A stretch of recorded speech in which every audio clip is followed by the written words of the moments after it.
Hi everyone, this is Joy. I know it's been a while since I've done a uh, climb analysis, and so today what I'm going to do is talk about this one particular climb that we did.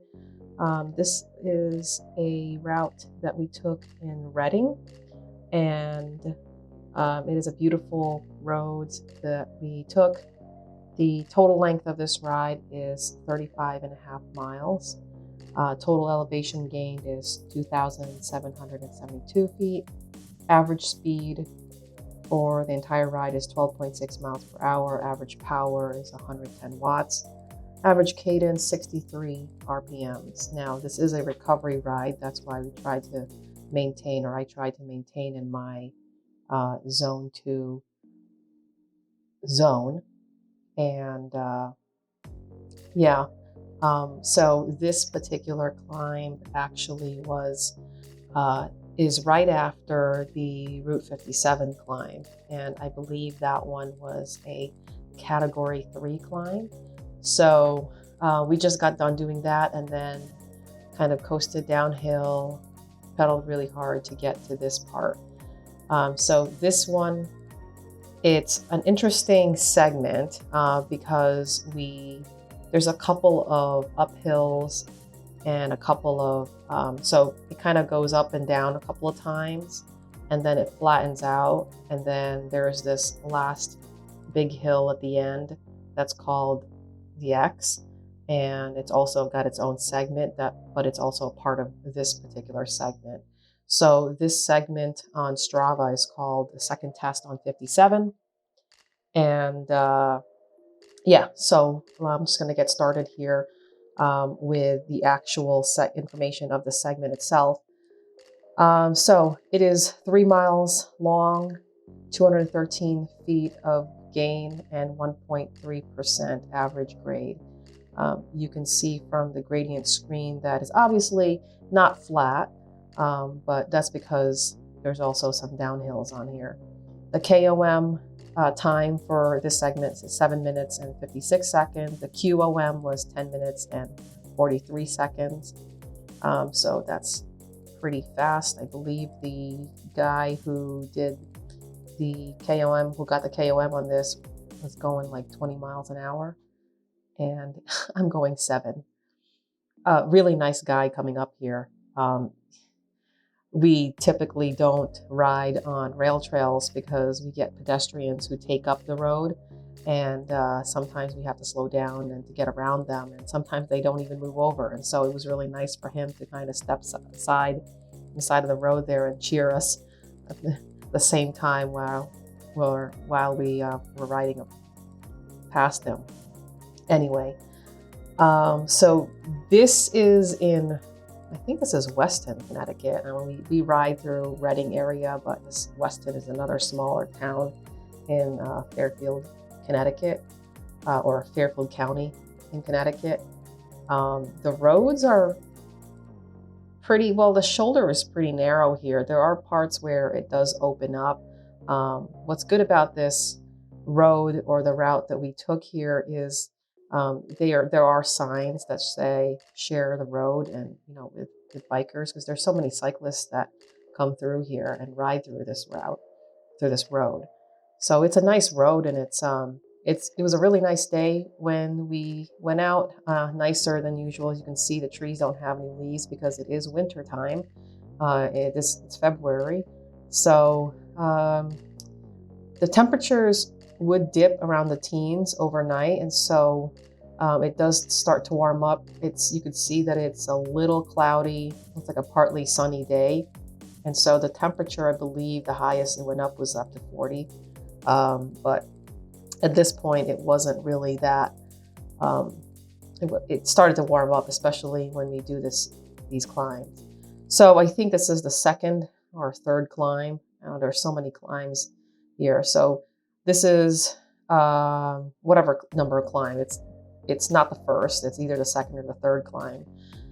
And yeah, I'm trying to get better with choosing the right gear to go up hills. So this is at 7% now. And I'm trying to also get my cadence up. And you can see that as the gradient, as the pitch of the road increases, my cadence most definitely is dropping, 49 RPMs. And so, I'm trying to get that up, and I'm trying to work on the cadence. And I know everybody has different cadence and whatever is optimal for them, but I definitely want to be in at least 75, 80 RPMs because I definitely think that would increase the speed.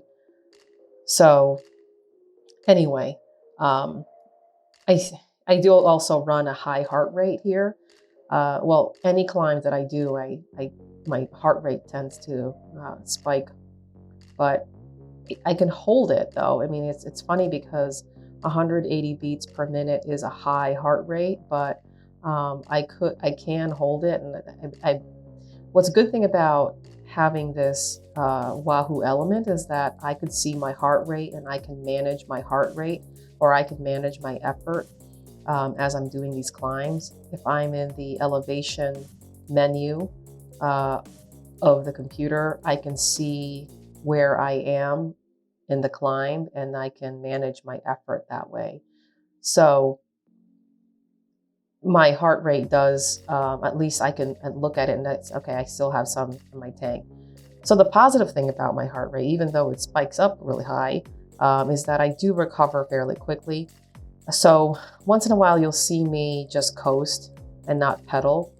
And that's just me trying to regulate my heart rate so that it doesn't spike up too high, because I know that this particular road has those climbs one after another.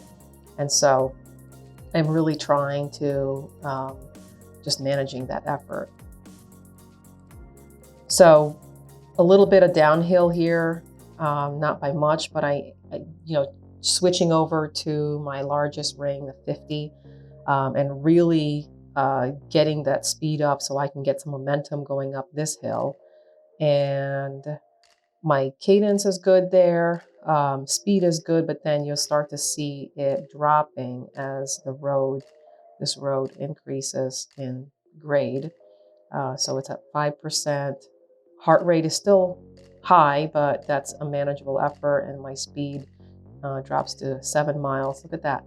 My cadence is at around 50 RPMs. So really trying to work on getting that, trying not to give up at the very top of the pitch. I think I give up too quickly, or I may just need to shift gears again so that I'm not grinding. So, this is why I do these videos, is so I can better analyze my effort at different climbs. And I think it's important that, if you are a beginner and if you're learning how to shift your gears, it's good to do these kinds of videos so that you understand at the point where you need to shift your gears and figure out, how to do that, when to do that, and how to get how to be the most efficient at pedaling, which is something that I struggle with. I know after our rides, Wahoo gives me this summary of the ride, and it will tell me what my pedal efficiency or pedal stroke efficiency is what they call it, with left and right pedals, because I have the power meter in both pedals.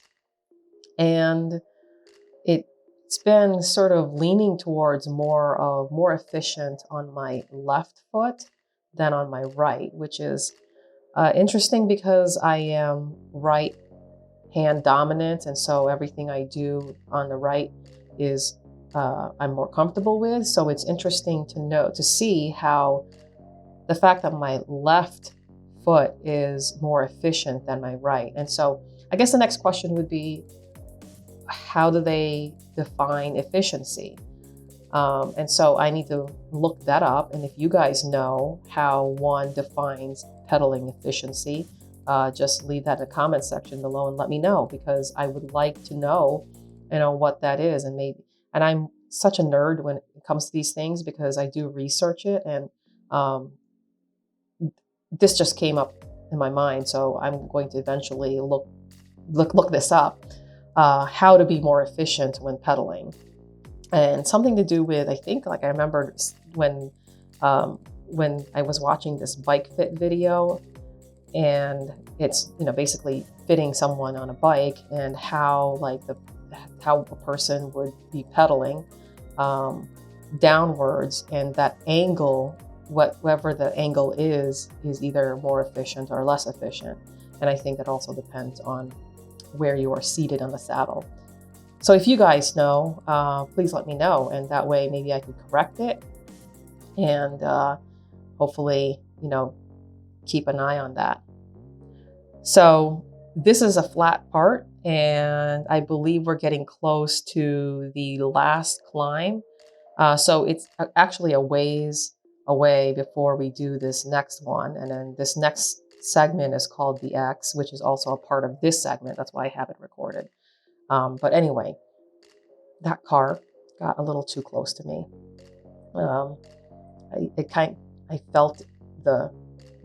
I felt that whooshing of the car coming by next to me. It's like, okay, a little too close for comfort. You can see here that there's hardly a shoulder. So, it is a pretty narrow road, and it does get pretty busy. So yeah, you can see me, I'm just coasting here. So just coasting, getting my heart rate down, preparing myself for the next climb. And this is not it, but I'm trying to, I think I'm on a big ring here now, really pedaling as fast as I can.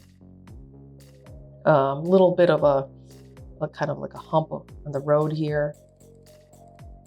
Getting through that, 25 miles. I wish I could go faster. This is actually a pretty bumpy road. I constantly have to, I want to move over to the left, but you'd see that there are a number of cars coming. So this is coming up is the X. And so just around the corner, you'll see nice little wide shoulder. I'm downhill, so I'm really trying to get the pedaling, and then there it is. And so we hate this road because first off, or the climb, first off, you could see that there are, I'm jumping around everywhere because there's these bumps and there's hardly a shoulder. And second, I almost came to a stop there. So second of all, you can see that the road kind of bends to the right there. So I hate doing climbs like this, because especially with a road that has very little shoulder, it makes me nervous that, these cars like that one just kind of sped by. Jason is behind me, so, he'll let me know if there's a car coming. So this is a pretty steep one. I am so grinding here, and I hate the fact that, I don't know why. I'm not sure if it's like all in my head, that sometimes you get to a climb, you see how steep it is, and you're just like, I don't know if I could do it. But just as, up here, like just around the corner here, it kind of makes me feel better that I'm almost at the top, with all these cars driving by.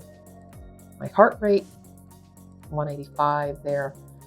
My cadence, oh my God, my speed is just sad. But I was trying to also make sure, I think the reason why I was going slow, because I was trying to think in my head, this is a recovery ride, this is zone 2, don't go too hard. It's really hard to not go hard on steep roads like this. Like you saw, I think, was that 14%? Only for a little bit, but it's hard to do that. But anyway, this is the end of it. Getting close to the end where I'll turn off the camera here. I hope you guys like this, these kinds of videos. We'll do more of it next time. If you like this, hit the like button. And if you like more of this, just hit the subscribe button, and see you again next time. Bye-bye.